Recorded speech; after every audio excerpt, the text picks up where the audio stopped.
The kitchen smelled of burnt toast and entitlement, my mother's signature perfume. I stood at the counter, packing my lunch for a shift I didn't want at a job that barely paid me enough to cover gas, when my mother swept in with the kind of energy that usually preceded a demand. Her robe was tied too tight, her hair still in yesterday's ponytail. "Maya, I need you to pick up Liam from practice at 4. I didn't look up from my sandwich. "I work until 5. "Well, you'll have to figure it out." She poured coffee like the conversation was already over. "Your father's stuck at work, and I have a thing. You always have a thing." She turned, and there it was. The look. The one that said, "How dare you speak to me that way after everything I do for you?" Never mind that what she did for me was mostly create problems I was expected to solve. "Maya, I'm not going to argue with you about this. Your brother needs a ride. He's 17. He has a license. He has a car. Why can't he drive himself? He's not comfortable with highway driving yet." I finally looked at her. "Mom, he's been driving for 2 years. He takes the highway to school every single day." She waved her hand like I was being difficult on purpose. "That's different. Practice is on the other side of town. So he takes the highway back from school every day. It's the same highway." The silence that followed was the kind my family specialized in, the kind that wasn't empty but packed with unspoken expectations, with years of me filling in the gaps, with the unspoken agreement that my time was less valuable than everyone else's. "Fine," I said. Not because I meant it, because I was tired, because arguing with my mother was like arguing with a brick wall that thought it was a person. She smiled, victorious, and drifted toward her home office where she'd spend the next 3 hours on Pinterest while calling it freelance consulting. I stood there with my half-made sandwich and felt something settle in my chest. Not anger, exactly. Something heavier, something that had been building since I was 12 years old, and realized that someone had to remember to buy groceries, schedule appointments, check homework, pay the water bill when Dad forgot, talk to the school when Liam got written up again, teach Sophie how to tie her shoes because at 8 years old she still couldn't and no one else had noticed. That something had a name, I realized. It was exhaustion. But it was also something else, something that looked like the faintest outline of a door I hadn't yet opened. The ride conversation happened on a Tuesday. The real conversation, the one that cracked everything open, happened that Friday. Dinner was a disaster, as usual. Sophie was picking individual grains of rice off her plate and arranging them in lines. She was 15. 15 years old, and she was arranging rice grains while humming a song from a cartoon she'd stopped watching 5 years ago. Liam was on his phone, earbuds in, ignoring everyone. My father was reading something on his tablet. My mother was talking about a neighbor's vacation plans with the intensity of someone reporting on a geopolitical crisis. I sat in the middle of all of it, eating my food in the 5 minutes I had before my evening shift, and thought, I am the only person at this table who knows how to boil water. It wasn't hyperbole. Last month, Liam had tried to make pasta and had put the dry spaghetti in the pot before the water. No, worse. He'd put the dry spaghetti in the pot, turned on the burner, and then walked away. Came back 15 minutes later to smoke in a ruined pot and asked me what happened. Sophie had once put a metal bowl in the microwave. She was 14 at the time. 14. I loved them. I did. But loving them and being responsible for their basic survival had become the same thing, and somewhere along the way, I'd stopped being their sister and started being their keeper. The rice is good tonight, Maya, my mother said, not looking up from her phone. I didn't make the rice. Oh, well, it's good anyway. Liam snorted behind his earbuds, probably at a TikTok, probably not at anything happening in this room. I put my fork down. I can't pick up Liam on Monday. I have a study group for my psych final. My mother's fork paused mid-air. You didn't mention that. I'm mentioning it now. We'll figure something out. She said it like she was being reasonable, like we meant anything other than me. I'm not asking you to figure something out. I'm telling you I can't do it, so you need to figure something out. My father looked up from his tablet. He had the expression of a man who had just realized he'd wandered into the wrong theater. What's going on? Nothing, my mother said. Maya's just stressed about finals. I'm not stressed. I'm setting a boundary. The word hung in the air like a foreign object. Boundary. I don't think anyone in my family had ever said it out loud before. My mother laughed, a small, dismissive sound. Okay, Maya, we get it. You're very busy. I am busy. I work 25 hours a week. I'm taking 4 AP classes, and I'm handling the majority of the household responsibilities. So yes, I'm busy.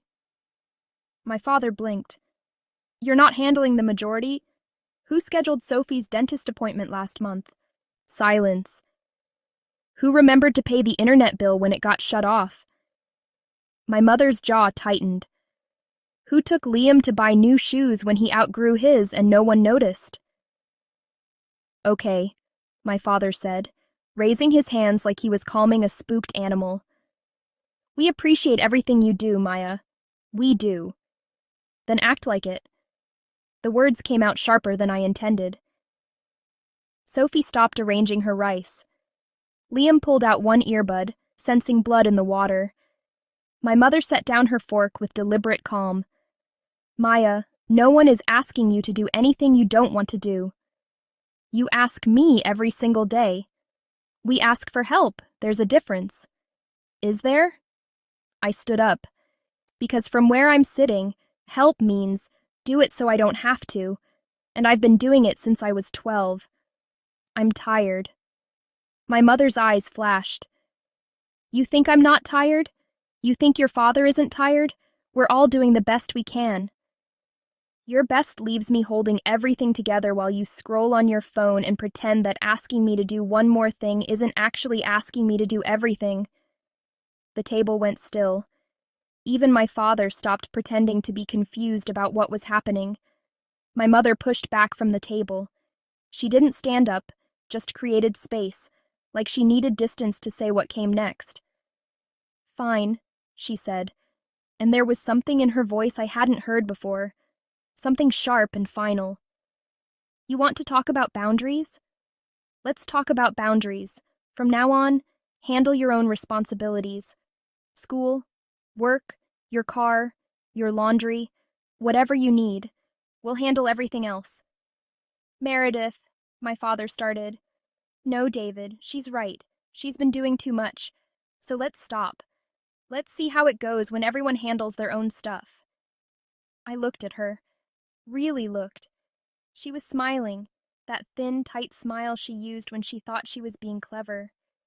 She thought I'd back down. She thought the idea of not being in control would terrify me into apologizing. She didn't know I'd already walked through that door in my head. I'd been walking through it for months. Okay, I said. Her smile flickered. Okay, I said again, picking up my plate. I'll handle my stuff. You handle the rest.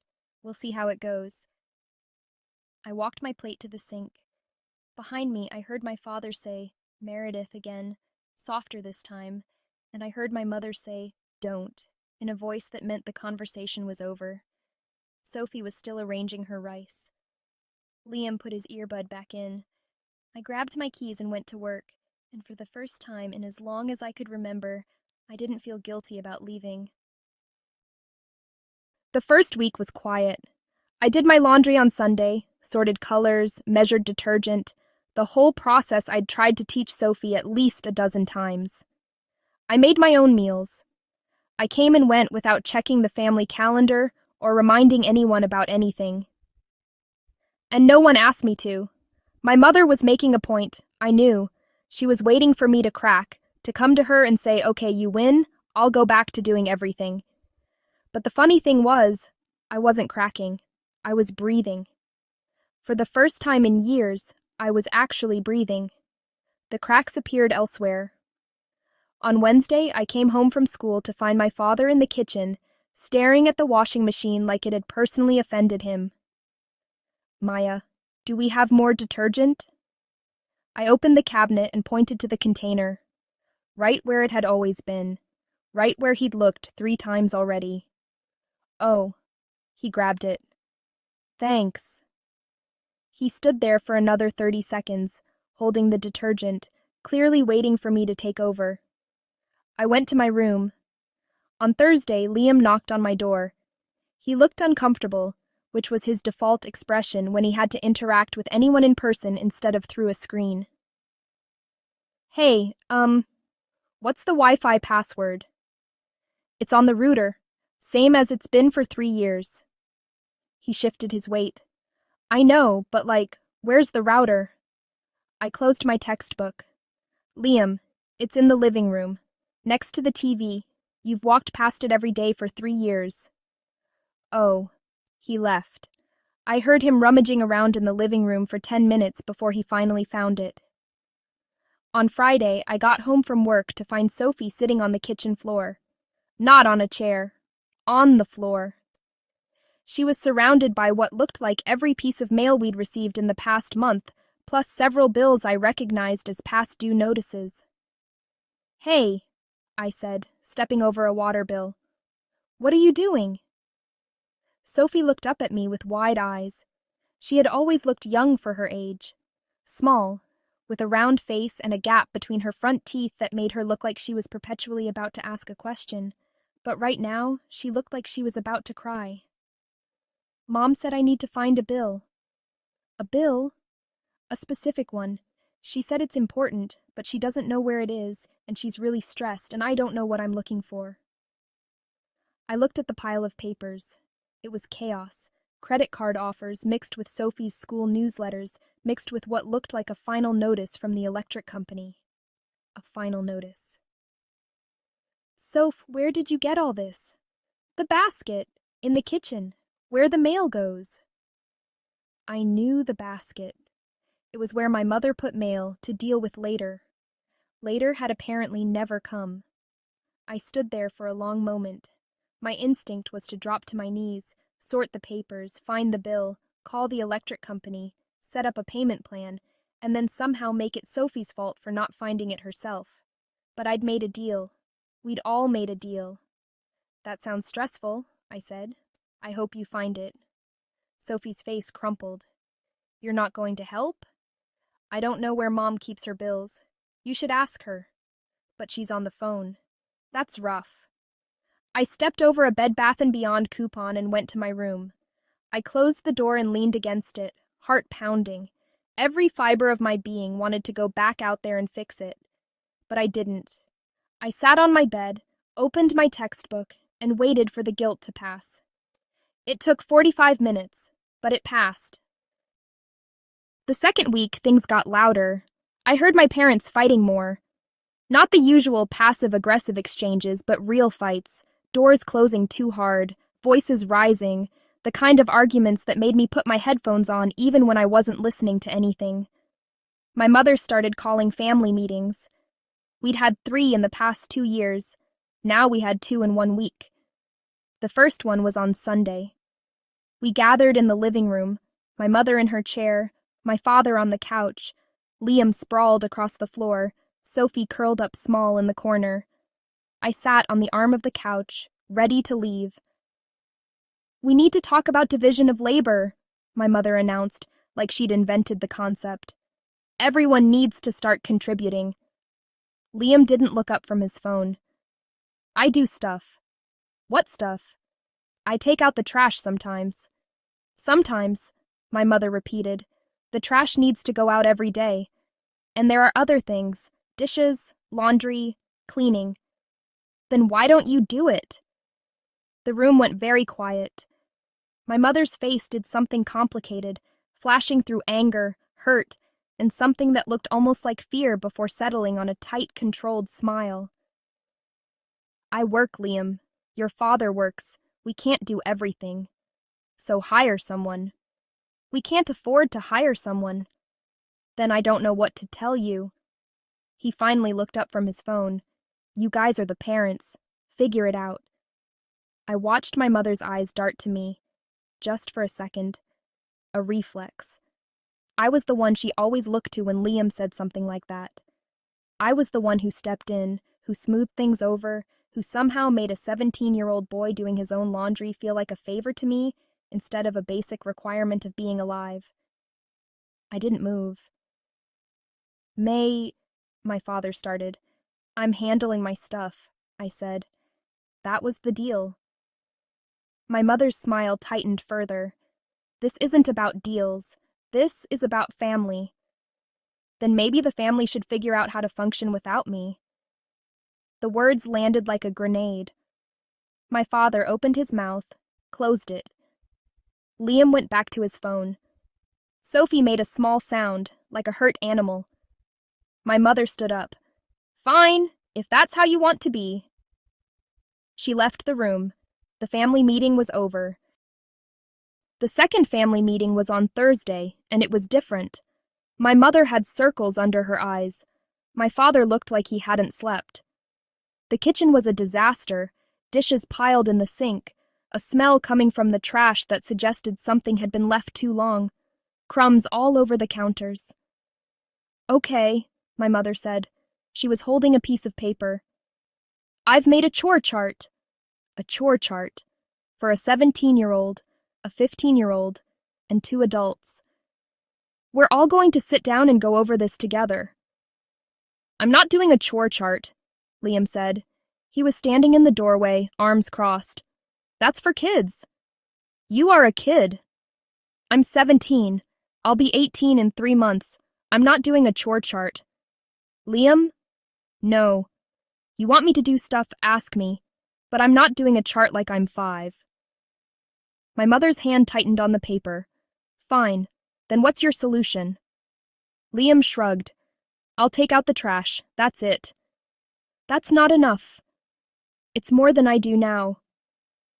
The logic was so broken I almost laughed. Almost. Because I'd been on the receiving end of that logic for years, the idea that doing slightly more than nothing was somehow generous, that the baseline should be nothing and everything else was a favor. My father rubbed his face. What about you, Sophie? Sophie had been standing in the corner, quiet. She looked like she wanted to disappear into the wall.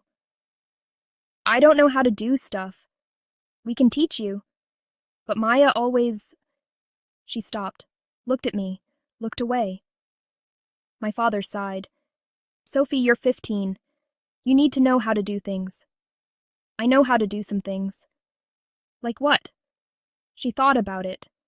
I could see her searching her memory for tasks she'd successfully completed without me hovering. I can feed the cat? We don't have a cat. Oh. The silence was unbearable. I could feel everyone's attention shifting toward me, like I was a magnet for their incompetence. My mother was staring at the chore chart like it was a winning lottery ticket she couldn't cash. My father was rubbing his temples. Liam was scrolling through his phone. Sophie was counting something on her fingers. I picked up my keys. Where are you going? My mother asked. Work. But we're in the middle of a family meeting. I have a shift. I told you about it on Tuesday. She blinked. You didn't tell me. I texted you. In the family group chat. You left me on red. She pulled out her phone, scrolled, and I watched her face go through that same complicated series of expressions. She'd seen the message. She just hadn't processed it as information that required action, because she'd trained herself to assume that I would handle anything that required action. Can you be late? She asked. No. It's just, we really need to figure this out, Maya. You're part of this family. I'm handling my stuff, I said.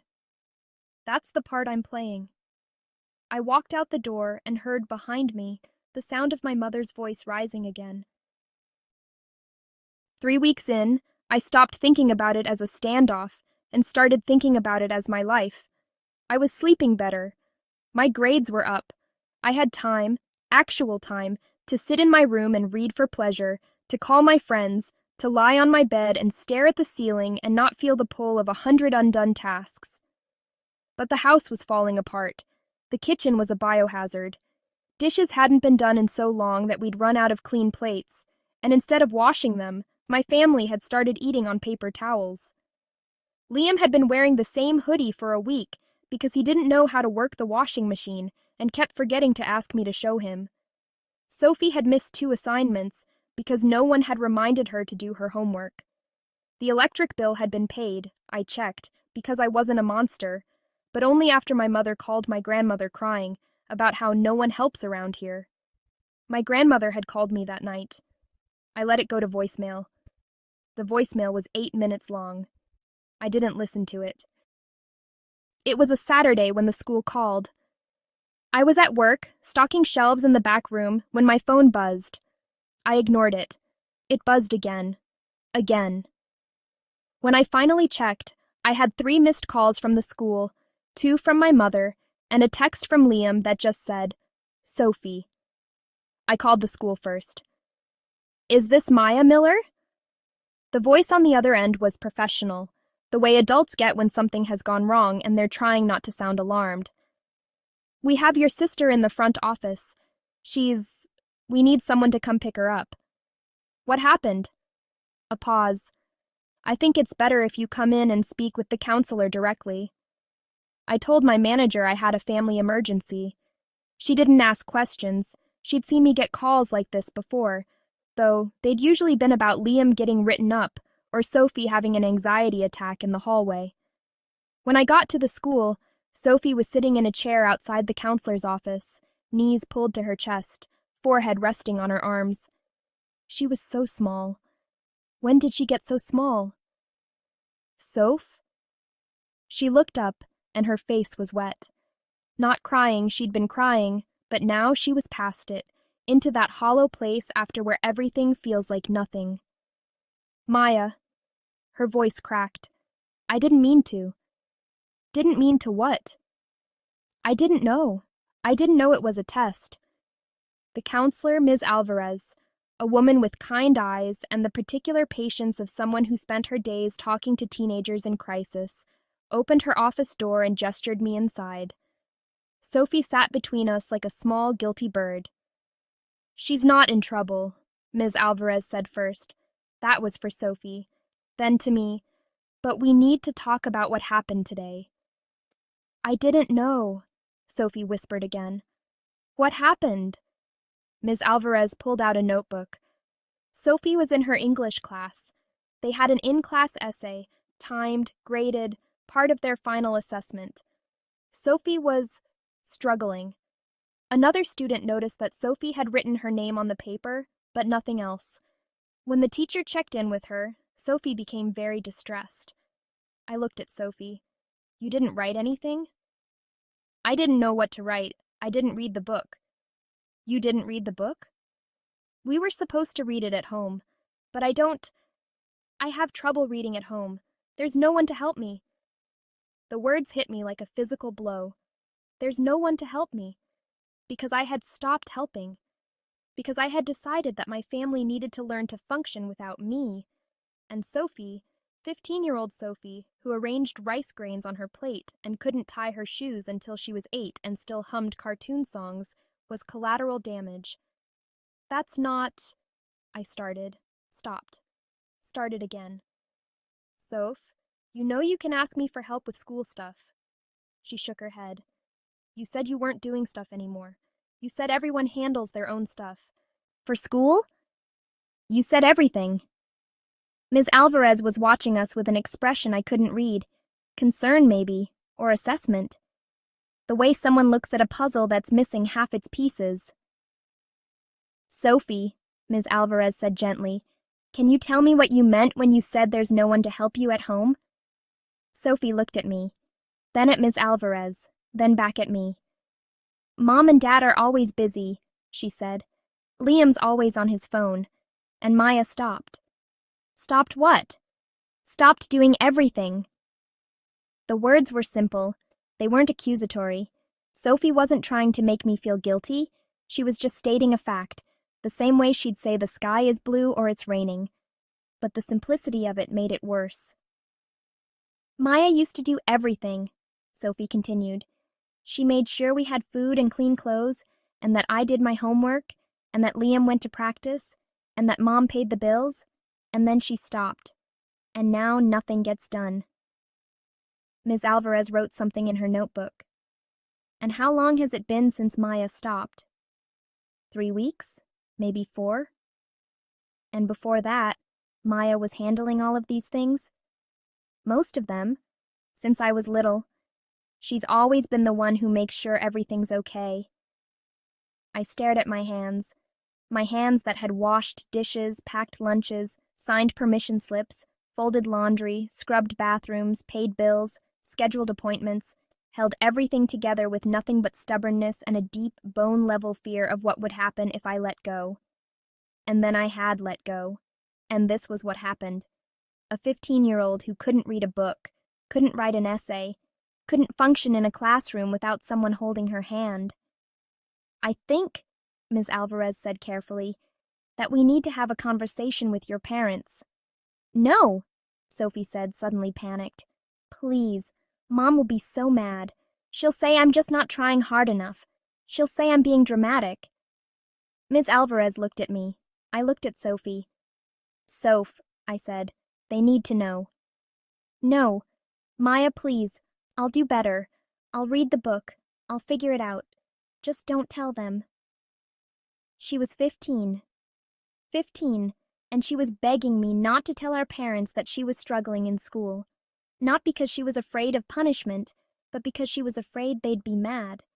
Afraid they'd blame her for something that wasn't her fault. Something cracked inside me. Not the exhaustion this time. Something else. Something that felt like grief. Ms. Alvarez, I said, can you call them? My parents. I think it needs to come from the school. Ms. Alvarez nodded slowly. I think that's a good idea. Sophie started crying again, quiet, hopeless tears that she wiped away with the back of her hand. I reached over and took her hand, and she held on like I was the only solid thing in a world that had turned to water. My parents showed up separately. My mother arrived first, 15 minutes after the call. She was in workout clothes, which meant she'd been at yoga when Ms. Alvarez called. She swept into the office with the energy of someone who was ready to be outraged on her daughter's behalf, but also ready to deflect any suggestion that she might have played a role in what happened. What's going on? Is Sophie okay?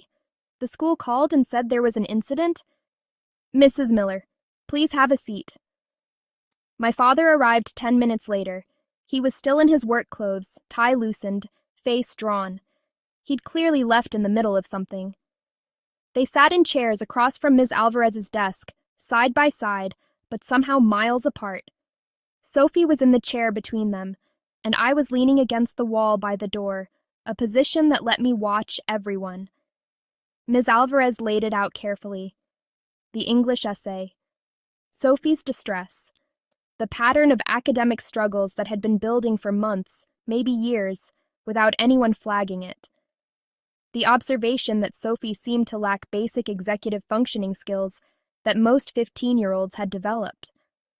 Sophie's teachers have noticed that she struggles to complete assignments independently, Ms. Alvarez said. She doesn't turn in homework that was assigned for independent work at home. She has difficulty starting tasks without direct supervision. She becomes anxious when asked to work alone. My mother frowned. She's always been a little behind. She's a late bloomer. Mrs. Miller, Sophie is 15. She's in the 10th grade. Her reading comprehension is at a 7th grade level. Her teachers are concerned that she may have undiagnosed learning differences that haven't been addressed. My father's head came up. Undiagnosed? She's never been evaluated for learning disabilities. Has she been evaluated for anything? ADHD? Executive function disorders? My parents looked at each other, then at me. I shook my head, not because I was answering for them, but because I already knew the answer. Sophie had never been evaluated for anything. No one had ever thought to check. They'd just assumed she was difficult, or lazy, or a late bloomer. Meanwhile, I'd been the one sitting with her for hours every night, walking her through assignments, reading instructions aloud, breaking every task into smaller pieces until she could manage it. I'd been compensating for something no one else had even noticed was wrong. "She's never had any issues before," my mother said, and the lie was so automatic I almost admired it. "She's always done fine in school." "Her grades tell a different story," Ms. Alvarez said gently. "She's been failing or nearly failing most of her classes for the past 2 years. Her teachers have sent home progress reports, conference requests." "I never got any conference requests." "They were sent. Twice. I have the records here." My mother's face went pale. My father was staring at the floor. "I don't understand," my mother said. "If there was a problem, why didn't anyone tell us?" "We tried, Mrs. Miller. Multiple times. The school reached out, but we never heard back." The room was very quiet. I watched my mother's hands twist in her lap. I watched my father's shoulders curl inward. I watched Sophie make herself as small as possible in her chair. And I felt something I hadn't expected to feel. Pity. Not for myself. For them. For the 2 people who had built a life so fragile that they couldn't handle a single phone call about their daughter's education. For the parents who had outsourced so much of their responsibility to their oldest child that they'd missed their youngest child struggling for 2 years. "We can set up a meeting with the special education department," Ms. Alvarez said. "We can start the evaluation process. But I want to be clear, Sophie needs support at home. She needs structure, routine, someone to check in with her about assignments. These are things that need to come from parents." My mother nodded, but I could see the calculation happening behind her eyes. The mental inventory of everything she'd have to change. The realization that she didn't know how. "We'll figure it out," she said. The same words she always used. The same words that meant someone else will handle this. My father cleared his throat. "Maya, maybe you could—" "No." 3 weeks ago, I would have said yes. 3 weeks ago, I would have fallen back into the pattern because it was easier than watching my family crumble. But I had walked through that door. I had tasted what it was like to breathe. And I knew, with a clarity that felt like both a gift and a curse, that if I stepped back into my old role, I would never leave it. I would be 30 years old, still packing lunches, still paying bills, still raising my siblings while my parents watched from the couch. "Maya," my father started again. I said no. My voice was steady. "I'm handling my stuff. Sophie is not my stuff." My mother's head snapped toward me. There was anger in her eyes, but underneath it, something else. Something that looked like the first flicker of understanding. "She's your sister." "Yes, and I love her. But I'm not her parent. You are. Your father and I have been doing the best we can. Your best isn't good enough." The words came out flat. Not cruel, just true. And somehow that was worse than if I'd shouted. My mother's face crumpled. For a moment, just a moment, I saw something I'd never seen before. Not anger, not frustration, guilt. Real, unvarnished guilt. "We didn't know," she said, and her voice was different, smaller. "We didn't know she was struggling. We thought she was okay. You were always helping her, and we thought that meant she was okay." I looked at Sophie. She was crying again, silently, tears tracking down her cheeks. She wasn't looking at our parents. She was looking at me. "You should have been the ones helping her," I said. "From the beginning. You should have been the ones sitting with her for homework. You should have been the ones who noticed she couldn't read. You should have been the ones who got her evaluated. But you weren't.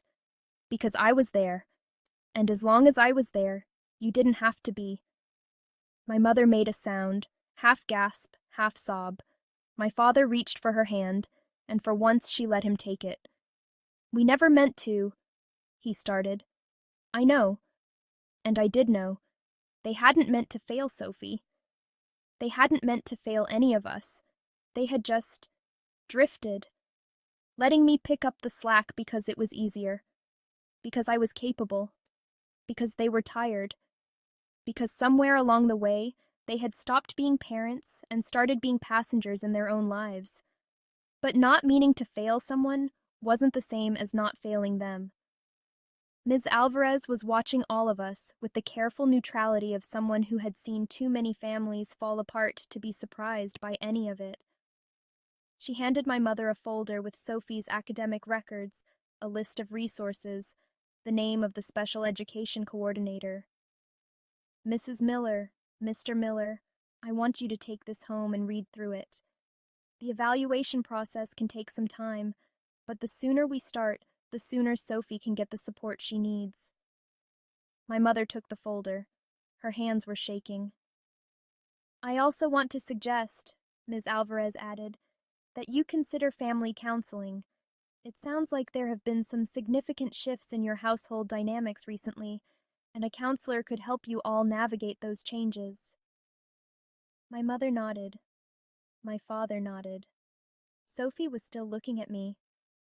We left the office in a strange, staggered procession, my mother first, clutching the folder, my father behind her, one hand on her back, Sophie between them, looking back at me over her shoulder. I walked out last. In the hallway, I stopped and leaned against the lockers and let myself feel what I'd been holding back. I was angry. I was sad. I was exhausted in ways that had nothing to do with sleep. But underneath all of it, I was also something else. Something I couldn't quite name. Relief, maybe, or hope, or the strange, terrifying freedom of having finally said the thing that needed to be said. 3 days later, Child Protective Services showed up at my door. Well, at my parents' door, but I was the one who opened it. The woman on the front step was in her 40s, dressed in a sensible blazer, holding a clipboard. Behind her was a man in a polo shirt with a similar clipboard and the particular blank expression of someone who had seen too much to be surprised by anything. "Are you Maya Miller?" "Yes." "I'm Denise Holloway. This is my colleague, Marcus Webb. We're with Child Protective Services. Is one of your parents home?" My heart did something complicated, skipping, then racing, then settling into a steady, cold rhythm. I stepped aside and called for my mother. The next 2 hours were the strangest of my life. Denise and Marcus sat on our couch, the same couch where we'd held our disastrous family meetings, and asked questions.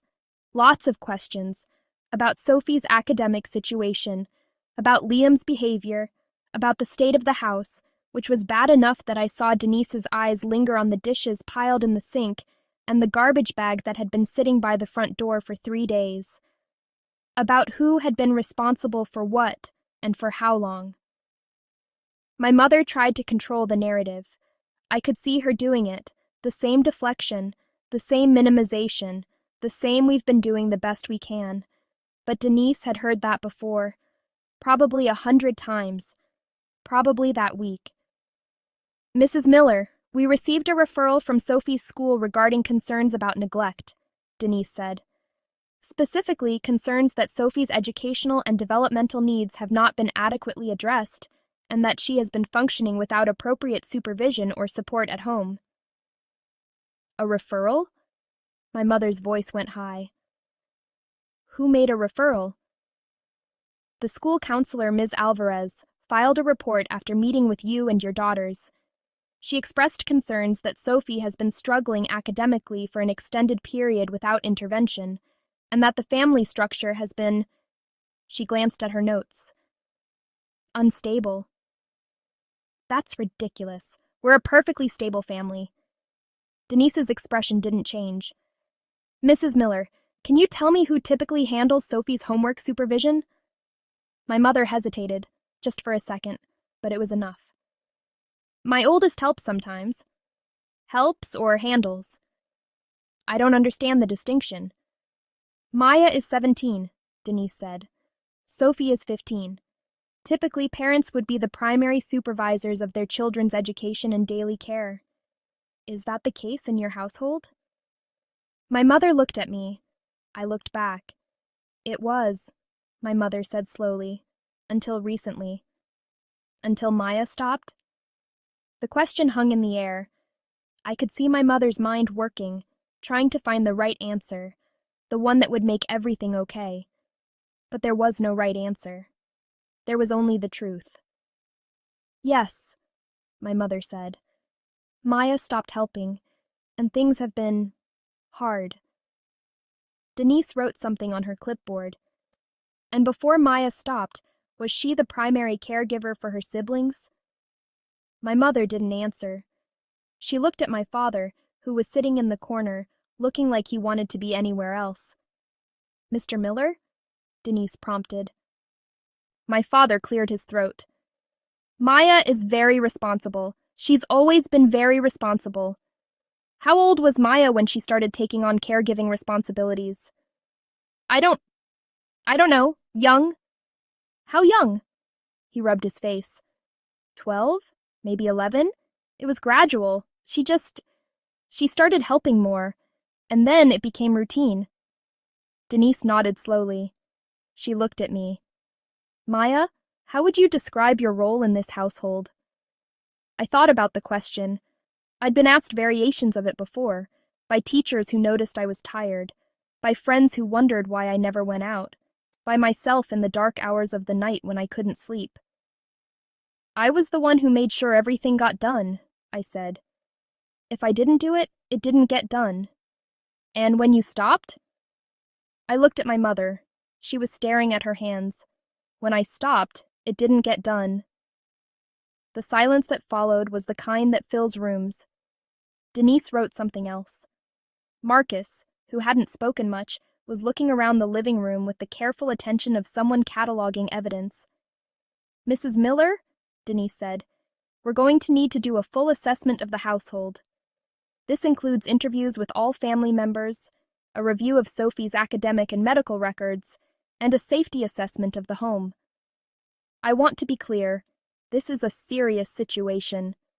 When a minor child is acting as the primary caregiver for other minor children, that raises significant concerns about neglect.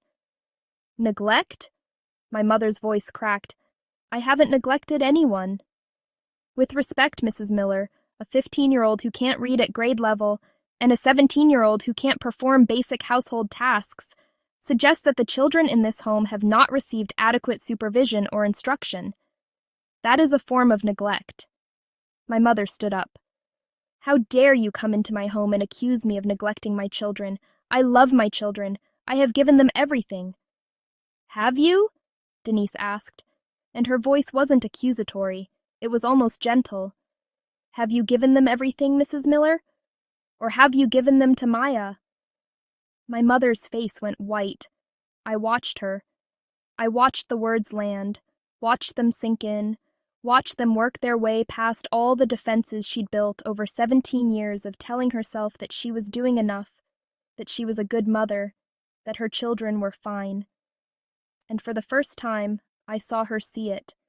The dishes in the sink, the overdue bills, Sophie's failing grades, Liam's complete inability to function without someone telling him what to do, the years of me being the one to pick up the pieces, to smooth things over, to hold everything together with nothing but my own stubborn will. She saw it, and something inside her broke. I didn't know, she whispered. I didn't know it was that bad. We tried to tell you, I said. We tried so many times. She looked at me, and there were tears in her eyes. Real tears.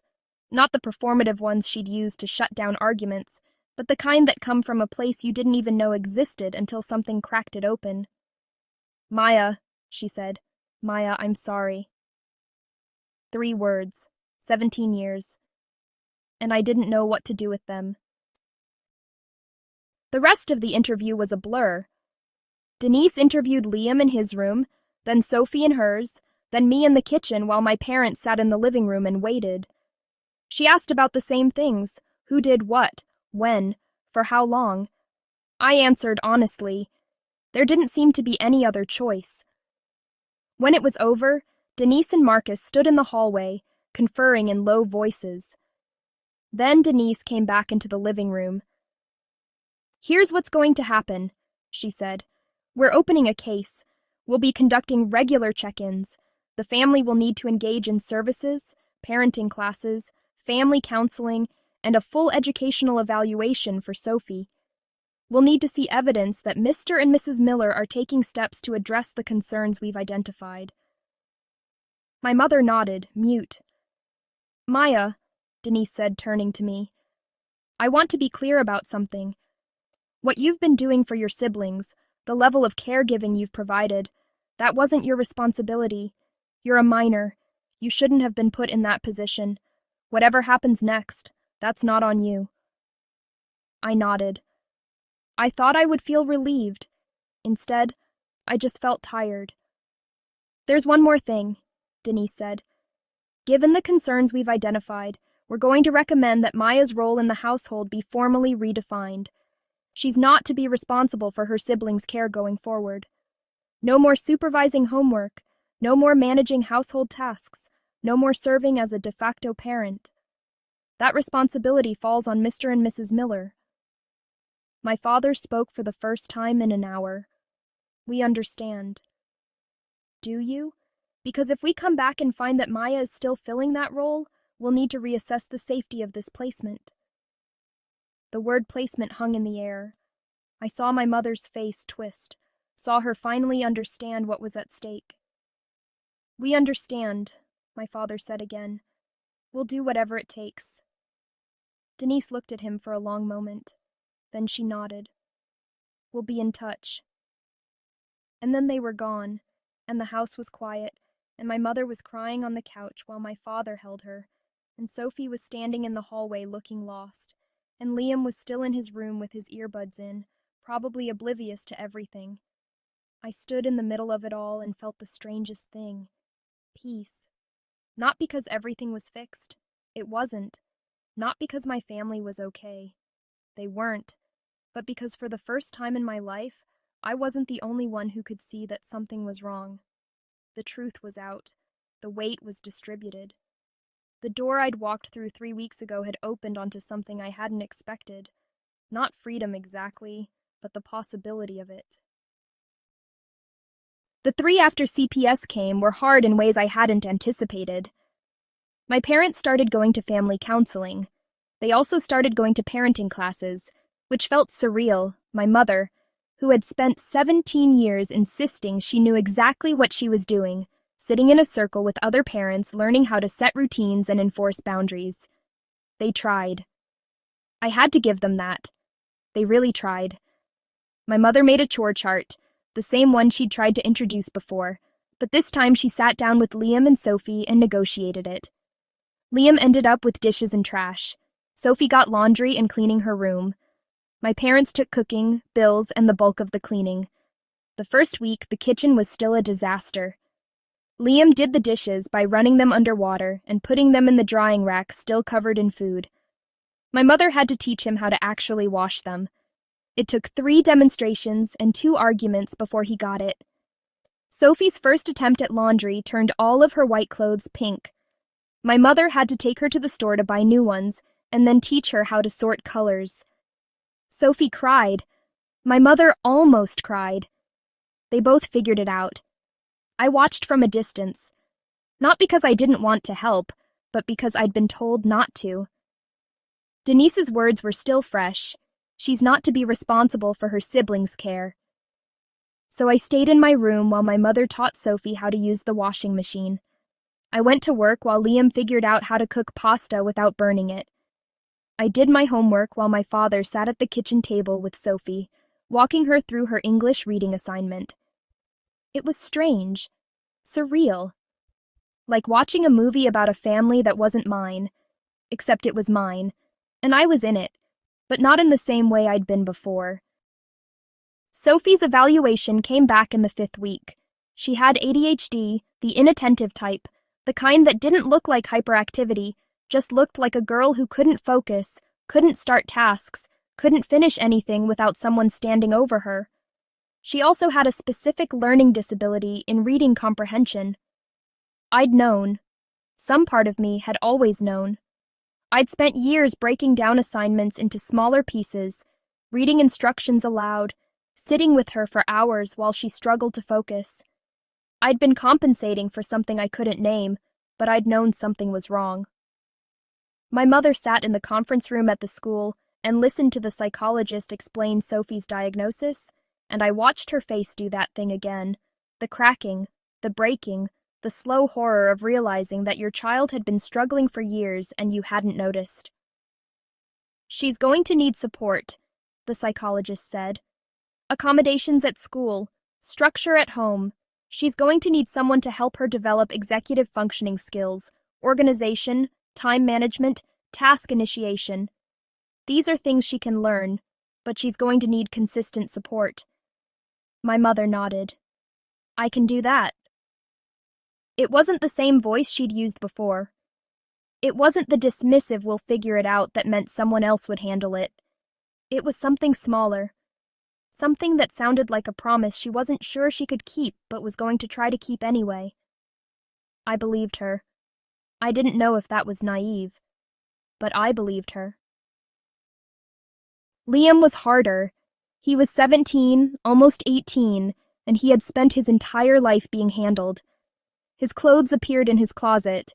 His food appeared on the table. His schedule was managed by someone else.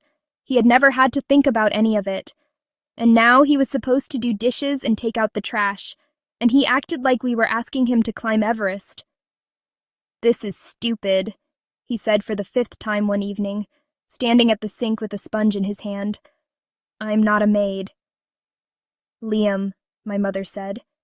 Her voice was tired but steady. "You live here. You eat off these plates. You make these dishes dirty. You clean them. I didn't ask to be born. That's not the devastating argument you think it is." I was in the doorway, watching. I shouldn't have been. I had no role in this anymore, but I couldn't look away. This was the fight I'd been having with Liam for years, the one where he acted like basic participation in household maintenance was a violation of his human rights. "You're only making me do this because Maya stopped," he said. "If she just did her part, we wouldn't have to do any of this." My mother's hand tightened on the counter. "Liam, Maya was doing your part, for years, and you let her." "So?" The single word hung in the air. So, like it was nothing, like years of me doing his laundry, packing his lunches, driving him to practice, covering for him with the school, being his keeper instead of his sister, like it was nothing. My mother looked at him for a long moment. Then she did something I'd never seen her do.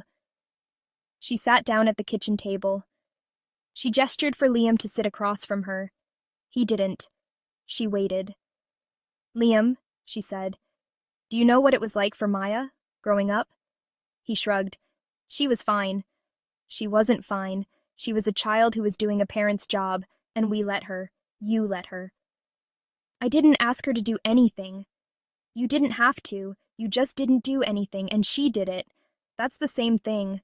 Maybe worse." Liam's jaw tightened. "I don't need a lecture." "No, you need to hear this. Maya has been taking care of you since you were 12 years old.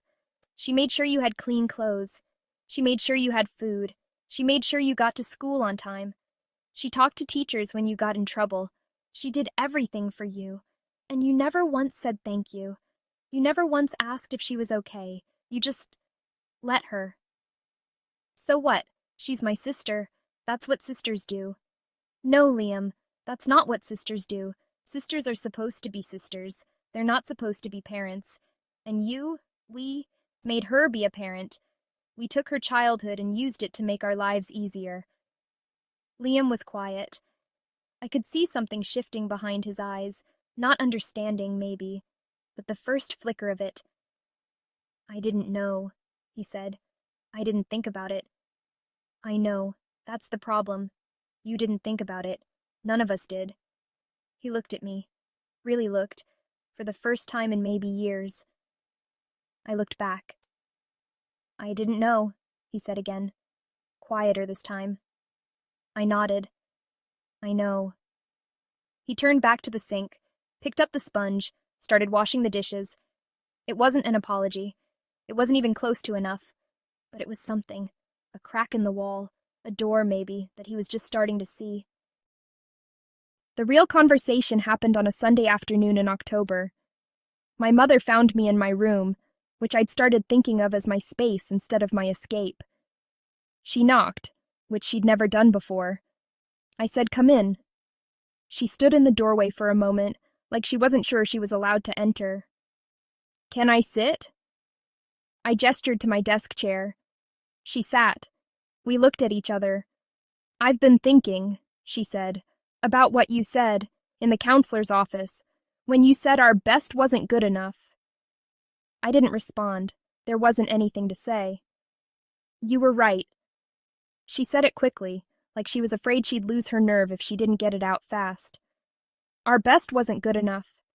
My best wasn't good enough. I was so busy. I don't know, being tired, being overwhelmed, telling myself that I was doing everything I could. And you were doing the rest. You were doing so much of the rest. And I let you carry things you never should have had to carry. She stopped, took a breath. I watched her hands twist in her lap, the same way Sophie's did when she was nervous. "I was at a parenting class last week," she continued, "and the facilitator was talking about parentification. Do you know what that is?" I shook my head. It's when a child takes on adult responsibilities, when parents rely on a child to manage the household, or care for siblings, or handle emotional support. The facilitator said it's a form of abuse, not intentional usually, but still abuse. The word hung in the air. Abuse. I'd never thought of it that way. It had always just been my life. The way things were. The way they'd always been. "And I realized," my mother said, "that's what we did to you. Your father and I. We parentified you. We made you responsible for things that were our job. And you did it. You did it so well that we stopped seeing it as something we were doing to you. We just saw it as you being helpful, you being capable, you being good." Her voice cracked on the last word. "Maya, I'm sorry. I'm so sorry. I don't know if you can forgive me. I don't know if you should. But I need you to know that I see it now. I see what I did, what we did, and I'm going to spend the rest of my life trying to make it right." I sat there, on my bed, looking at my mother. She was crying. I was not. I thought about all the things I could say, the years of resentment, the exhaustion, the way I'd stopped being a person and started being a function, the way I'd never had the space to just be a teenager, to make mistakes, to be messy and selfish and figuring things out. I thought about the door I'd walked through 3 months ago, the terrifying freedom of saying no, the way it had cracked everything open, made everything worse before it started getting better. I thought about Sophie, learning to do laundry, about Liam, washing dishes, about my father, sitting at the kitchen table with Sophie's reading assignments, about my mother, at a parenting class, learning how to be a parent. "Thank you," I said, "for seeing it." She started to say something else, but I held up my hand. "I'm not ready to forgive you. I don't know if I'll ever be ready. What you did, what both of you did, it cost me a lot. I don't know how to get that back. I don't know if I can." She nodded. Tears were streaming down her face, but she didn't try to wipe them away. "But I see you trying," I said. "And I appreciate that. I appreciate that you're doing the work, that you're not just saying sorry and expecting everything to be okay." "I'm not expecting anything. I know." I paused. "That's the first time that's been true." She laughed, a wet, surprised sound. I almost smiled. "I don't know what happens next," I said. "For us, for this family. I'm going to college next year. I'm going to leave. And I need to know that when I leave, Sophie and Liam are going to be okay. That you're going to be okay. Because I can't come back. I can't be the one who holds everything together again." "You won't have to." "I need to believe that." She looked at me for a long moment. Then she reached out, slowly, like she was asking permission, and took my hand. "You can believe it," she said. "I'm going to show you. I'm going to show all of you. It's going to take time. I'm going to mess up, but I'm going to do the work. I promise. I looked at her hand holding mine. I looked at her face, wet with tears, stripped of all the armor she'd worn for as long as I could remember. I'll hold you to that, I said. She smiled. It wasn't the thin, tight smile she used when she was trying to win an argument. It was something smaller, something real. I know you will. The months after that conversation weren't easy. I'm not going to pretend they were. My mother messed up. A lot. She forgot to check Sophie's homework. She let the grocery shopping slide until there was nothing in the fridge. She fell back into old patterns when she was stressed. The deflection, the minimization, the way of looking at a problem like it was someone else's to solve. But she caught herself, more often than I expected. She'd start to say, "We'll figure it out," and then stop. She'd take a breath. She'd pick up the phone and call the school herself. She'd sit with Sophie and work through the reading assignment, even when it took 2 hours and ended with both of them frustrated and exhausted. My father got better, too. He started cooking dinner 3 nights a week. He wasn't good at it. There were a lot of frozen pizzas and burned chicken, but he did it. He showed up. He sat at the table with us and asked about our days and listened to the answers. Liam got his act together, slowly. He still complained about dishes. He still spent most of his time on his phone. But he started doing his own laundry without being reminded. He started making his own lunch. One day, he came home from school and made spaghetti for everyone, from scratch, boiling the water first, not burning anything. He didn't make a big deal about it. He just put the plates on the table and said, "Dinner's ready," and sat down. Sophie started seeing a therapist. She started taking medication for her ADHD. Her grades didn't get better overnight, but they stopped getting worse. She started reading for pleasure, easy books, the kind with big print and simple sentences. But she was reading. I saw her one night, curled up on the couch with a book, and I almost cried. And me?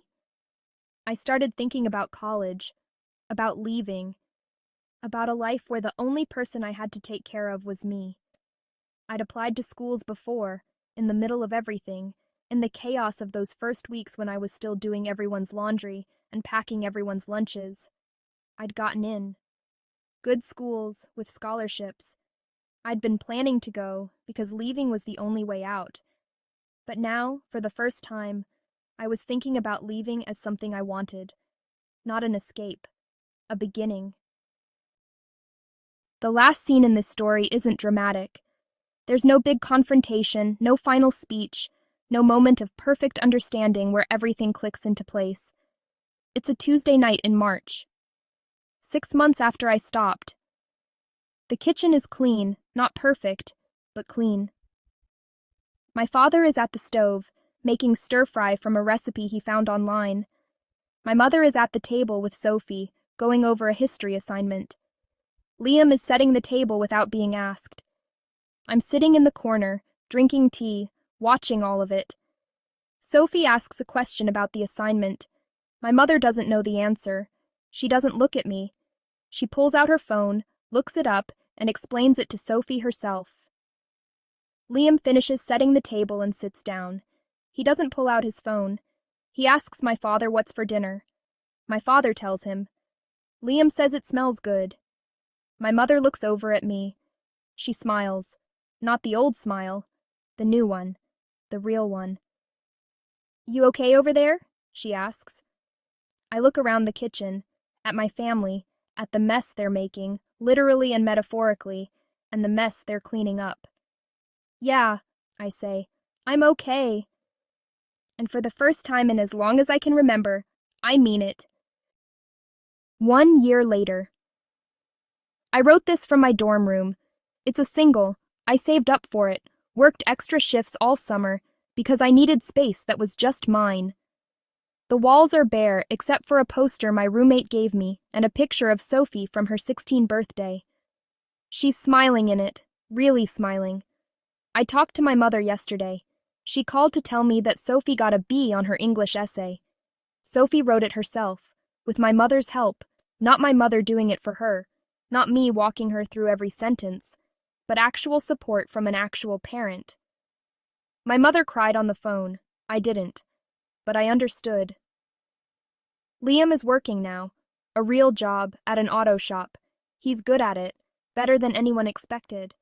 He's still not great at dishes, but he pays rent, which is more than I ever thought he'd do. My parents are still in counseling. They're still messing up and trying again. They're not perfect. They're never going to be perfect. But they're there. They're present. They're doing the work. As for me, I'm studying psychology. I want to work with kids like Sophie. Kids who fall through the cracks because no one sees them struggling. Kids whose families don't know how to help them. I still get angry sometimes about the years I lost, about the childhood I didn't get to have, about the weight I carried when I was too young to carry it. But the anger isn't the only thing anymore. There's space now, for other things, for hope, for possibility, for a future that belongs to me. My mother asked me, in that last conversation, if I was coming home for spring break. I told her I'd think about it, and I will. I'll think about it. I'll make a decision based on what I want, what I need, what's good for me. Because that's my job now. Taking care of myself. And I'm finally learning how to do it.